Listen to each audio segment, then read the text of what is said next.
I don't think I ever expected to live in a world where Christian was world heavyweight champion, right? Because Edge was always the breakout star of that team. For whatever reason, Vince McMahon and his cronies have always felt that he was like, what was it? He was weird looking and he was a bit ugly and creepy. They used to call him creepy little bastard. And so I kind of figured, well, he'll never get a top run. So he went to TNA and got a top run there instead. They went back to WWE and remarkably got a world heavyweight championship run. When Edge retired. Okay, so there is a caveat to it, yeah. I mean, he was always a kind of the also ran. I mean, the Instant Classic in TNA. I've seen a couple of those matches. Fantastic. Like the sort of prototype, really, or like the archetype of making your name elsewhere and then returning to WWE with increased stock. Like Christian was like the first person to kind of properly go and like say, oh, I can actually have major success outside of WWE. And then, obviously Edge went down with a bad case of neck. And Christian got it at Extreme Rules 2011 and then lost it 5 days later to Randy Orton in something it is amazing how kind of good that long-term storyline was, because it did start out so infuriatingly. It was quite. Yeah, I mean, I remember being so excited when he won the belt because I did not expect him to. I was like, well, this is a Del Rio win right here. This has got to be because they put a lot of stock into Del Rio. It's got to be him. And then when Edge comes down and he helps him, it was a really, really wonderful moment to see him lift up that belt.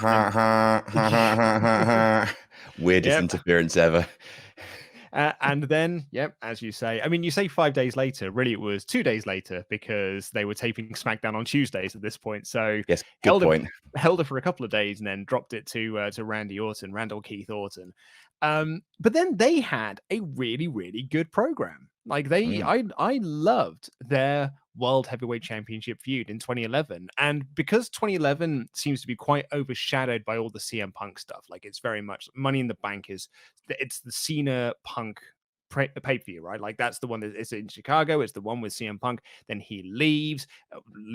Then he comes back as WWE champion against John Cena as WWE champion. So like all of it built around that. But sort of bubbling in the background on the SmackDown side of things were some really good stories, particularly Mark Henry and his Hall of Pain, but then Christian and Randy Orton's feud. Because that's the thing about this feud, which I love.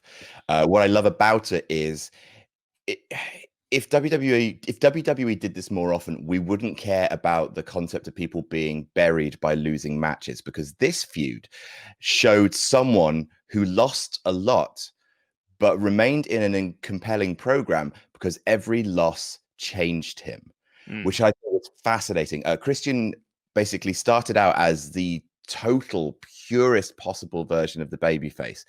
Something like it was almost like a Daniel Bryan underdog story, how he'd been waiting years and years to get like a WWE World Championship, and then he finally does it, but then he loses it, and then he keeps losing, and then that changes Christian psychologically. Every single part of the story leads to the next part of the story. There's direct consequence of everything, like losing at Over the Limit, and then he loses again at Capital Punishment, I want to say, or is that the wrong year?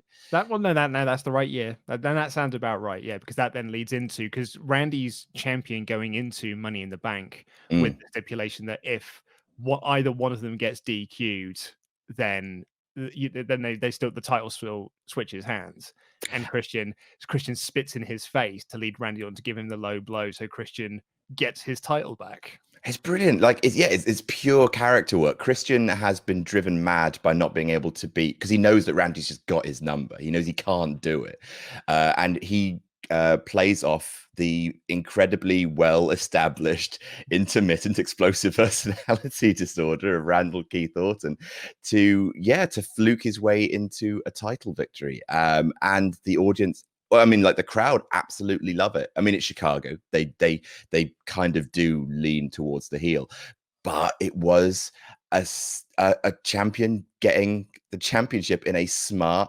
horrible way. Like it's Christian getting everything he ever wanted, but in a way that no one could have possibly wanted him to do it. So good. And it really shows that like WWE had something with Christian that they never really wanted to explore. As we kind of sort of talked about at the start of this, they've never seen him as a main event guy. They have seen him as I don't know, like comedy goofball at times. There was the, Bruce Pritchard has spoken openly. Christian, I've even spoken to Christian about it, about how they were going to have the blue dot gimmick, where they were going to have a blue dot over his face that would just sort of follow him around the match because he was too ugly to be on screen.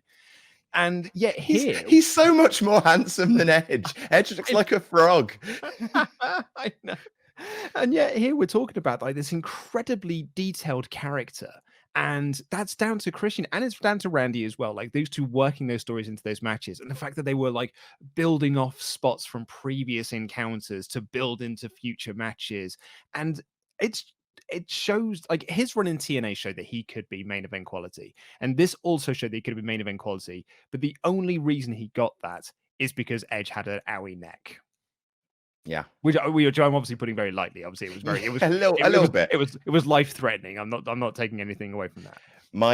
It's fine. He's back. You could joke about it now. I think it's the only thing I guess I didn't like about it is that Orton won the feud, I guess, because I don't think Randy Orton needed to, because obviously it was Christian emerging as a main event player. Like that was sort of it, or at least it should have been the driving force behind the story. But of course, it went through to SummerSlam, the no holds barred match again, brilliant. Like these two didn't have a bad match. Like it's just one of those pairings where it's just like didn't really see that coming, but amazing chemistry. And then Randy kind of conclusively beat Christian, also by braining himself on a set of steel steps. You remember that when he RKO'd Christian onto the steel steps and absolutely destroyed his own head? And then immediately the next month, I believe, drops it to Mark Henry. So yeah, the whole thing sort of is in service to the other storyline you were mentioning for the year, which is the Hall of Pain. Yeah. So why don't you think Christian got another run on top in WWE? Injuries, I think. Like genuinely, people like it's fairly well documented that WWE get incredibly skittish when someone gets recurring injuries. Randy Orton has been able to avoid that, even though his shoulder stuff. But apparently, I just remember reading a couple of reports on Christian saying that the company regard him as snake bit, which means that he is sort of cursed to just be plagued with injuries for the rest of his career. And indeed, he did retire early due to career-threatening injuries. So yeah,